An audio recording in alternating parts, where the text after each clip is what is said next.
This time on building terminology, the hyperbolic paraboloid roof.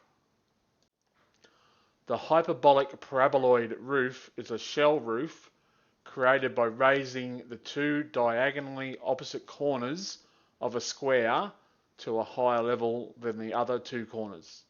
This produces a complex curve or a convex curve between the low corners and the concave curve between the high ones. So this is generally used with fabric roofing materials. You see it a lot on sports stadiums and where they need to cover larger areas reasonably economically.